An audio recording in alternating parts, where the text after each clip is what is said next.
So yan mga boss, nakabit na natin yung ating Korean blind. Napakaganda. Napakadali lang ikabit eh. Kadali lang ikabit, ipapako mo lang yun. Oh. Pinako ko yun sa akin kasi wala akong drill. Pwede naman concrete nila yung ginamit ko. Yan oh, napakaganda oh. Yan. Ang sukat nito ay 100 by 160. Yan ang sukat niya. Depende yung presyo niya sa bibilhin nyo. Yan oh, napakaganda oh. Tapos, 5 kasi yung binili ko, meron pa dito. Tinama ako dito sa kulay ng kisame namin yan oh. Para maganda. Ang kulay nito ay yan, brown. Tapos, ang sukat naman nitong isa ay 140 by 160. Lahat 160 yung pababa niya. 160. Yan oh. Napakaganda oh. Napakadali lang ikabit. Hindi kayo mahirapang ikabit kahit babae. Kayang-kayang ikabit yan. Napakasimple ikabit lang. Hindi kahit kaya nyo ikabit oh. Diba? Napakaganda. Perfect. Yan oh. Ito pa. Yan.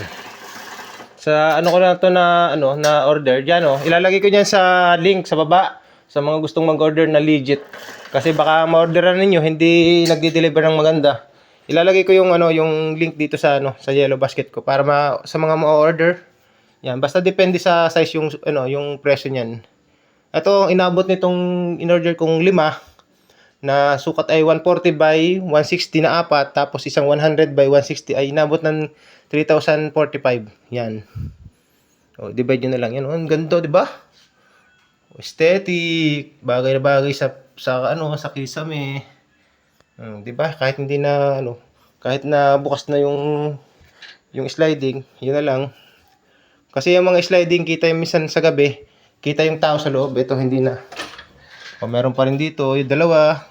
O, diba? Ganda. Aesthetic. Yan, lagay ko na yan sa yellow basket ko sa mga gustong umorder. Ito, hindi ko muna nilagyan kasi papatanggal ko pa yung bintana niyan eh. Ginagawan pa na isang kwarto dyan, kaya hindi ko muna nilagyan yan kasi baka masaraduhan yan. So, yan. Ano bang, dito may ginagawa pa rin dito yung kusina sa labas eh. Hindi pa tapos. Yan. Malapit na yung matapos. Baka sa 26 na sila magtrabaho kasi nga natsubay na mamaya tapos Pasko. Ayun oh, di ba? Ang ganda. Sige na, babay na. Babay na sa inyo. Babush!